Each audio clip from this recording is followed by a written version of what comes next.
John Ulzheimer is known as one of our nation's most recognized credit experts. Having worked for 28 years in the credit industry, John has become one of the most prolific speakers about credit and the go-to authority on answers to credit-related questions. Credit Countdown with John Ulzheimer. Hello, my name is John Ulzheimer, and I am a consumer credit expert. I have spent time at both Equifax, which is one of the national credit reporting agencies, and FICO, which is a credit score developer. The topic for today's discussion is VantageScore. I get a lot of questions about VantageScore. I read a lot of articles about VantageScore. There's a lot of misunderstanding about VantageScore, and so I wanted to take this opportunity to vlog kind of all about the VantageScore. So what is VantageScore? VantageScore is a credit scoring model, an FCRA compliant, an ECOA compliant credit scoring model. What does that mean? According to the ECOA, or the Equal Credit Opportunity Act, in order for a lender in the United States to use a credit score, it must meet two criteria. Number one, it's got to be empirically derived, which means it has to be built using generally accepted scientific methods, and demonstrably sound, which means that you have to be able to demonstrate that it actually works. So you must be able to demonstrate that people who have higher scores are a lower risk than people who have lower scores, which are elevated risk. And so as long as it is empirically derived and demonstrably sound, then the Equal Credit Opportunity Act allows lenders in the United States to use that particular type of credit score. And so VantageScore is in fact an ECOA compliant credit score. It's also an FCRA compliant credit score, which means it provides reason codes and score factors so that lenders can comply with their obligations under the Fair Credit Reporting Act. And the score factors are essentially the reasons why the score wasn't higher. And those score factors are generally used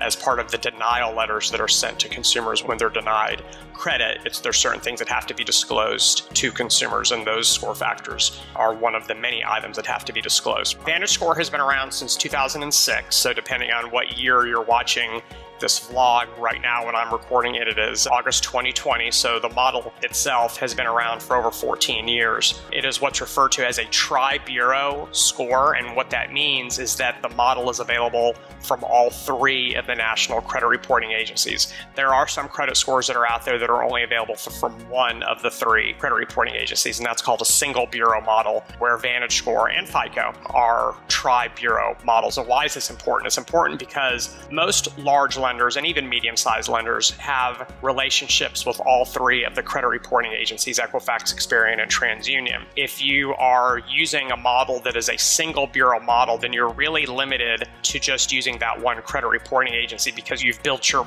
risk management systems around that one model.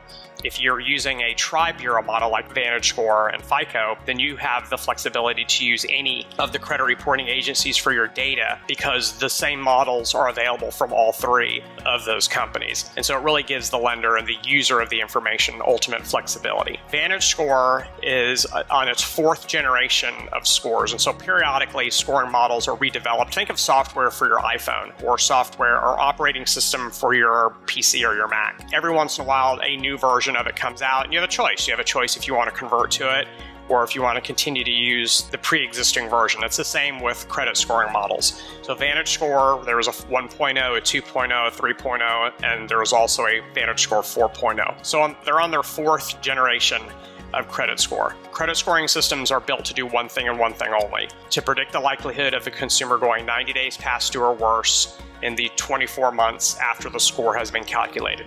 That's it. If it happens to work for something else, then that's just a natural byproduct of the credit score. But the actual design objective is 90 days past due or worse in the subsequent 24 months. So what this does is it allows lender to essentially delineate between consumers who are going to be high risk versus consumers who are going to be lower risk, and it allows them to use risk-based pricing to either charge consumers who are higher risk higher fees and higher interest rates or APRs.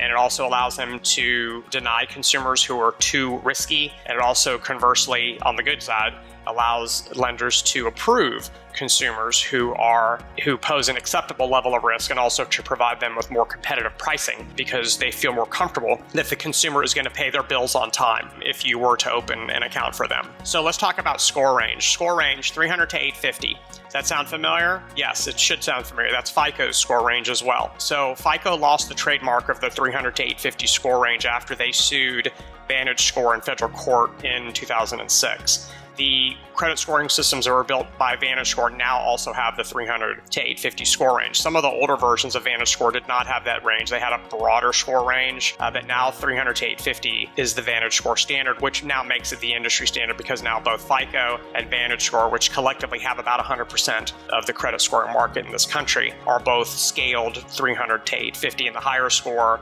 as you probably could have assumed, is better than a consumer that has a lower score. What's a good score, right?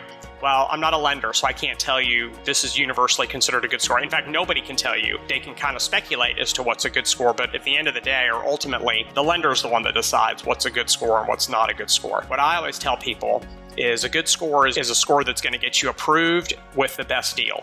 And if that's a 720, then a 720 is a good score. If that's a 780, then a 780 is a good score. So all these charts that you see online that say, 500 to 600 is this, 600 to 650 is that, that's just speculation. The lender is the one that ultimately decides what's a good score and what's not a good score. Is VantageScore a real score? I read a lot of articles from people who, purport to be experts on this topic who aren't, that try to suggest that VantageScore isn't a real score because it's not FICO.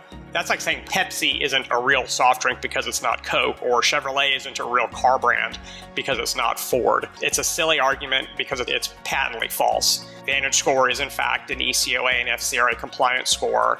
It doesn't have the same amount of market share as FICO does, but FICO has also been around since the mid-50s. VantageScore has been around since 2006. In fact, there is no such thing as a fake credit score these days. As long as it's commercially available and used by lenders and it's FCRA and ECOA compliant, then it's a real credit score. It may not have the same market share as some other brand of score, but it's definitely not a fake score. So all this baloney you see about FICO and all that stuff, that's marketing spin. And let's talk about market adoption. And this probably will do more to dispel that whole fake score baloney than anything else. Periodically, VantageScore hires a consulting company called Oliver Wyman to do market share analysis to determine what is the market share of the VantageScore. And they've done it every year for the past several years. The most current version, which covers mid-2018 to mid-2019, indicates that 12.3 billion, that was with a B, billion of their scores were used during that 12-month period. That indicates large-scale, broad use of their score. They had over 2,000 companies that use their score. And so to suggest that it's not real or somehow deficient, that's just simply wrong. It's not used in the mortgage environment, but that's because of FHFA's policy with respect to what score can be used by Fannie and Freddie's desktop underwriter and loan prospector, and those are prior versions of FICO's credit scores. But outside the mortgage environment, the lenders can pick and choose to use whatever scoring model they want to use. Where can you get your VantageScore? Very good question. There are actually a considerable amount of companies who will give you your VantageScore at no cost. I'm going to give you a small list and you can pick and choose which ones you want to use. Creditcards.com, Credit Karma, Credit Sesame, LendingTree, NerdWallet, Wallet Hub, Savvy Money. Some lenders give away free VantageScores Cap One, Chase, US Bank, OneMain. So you can get your VantageScore from a variety of places at no cost. So you shouldn't be buying it. So that's it as far as the VantageScore goes. I hope you learned something today. Leave comments in the section below. If you'd like to ask any questions, I'd be happy to address them. Again, thank you very much for watching and have a great rest of your day. For more videos and credit tips from John Ulzheimer, go to www.tradelinesupply.com.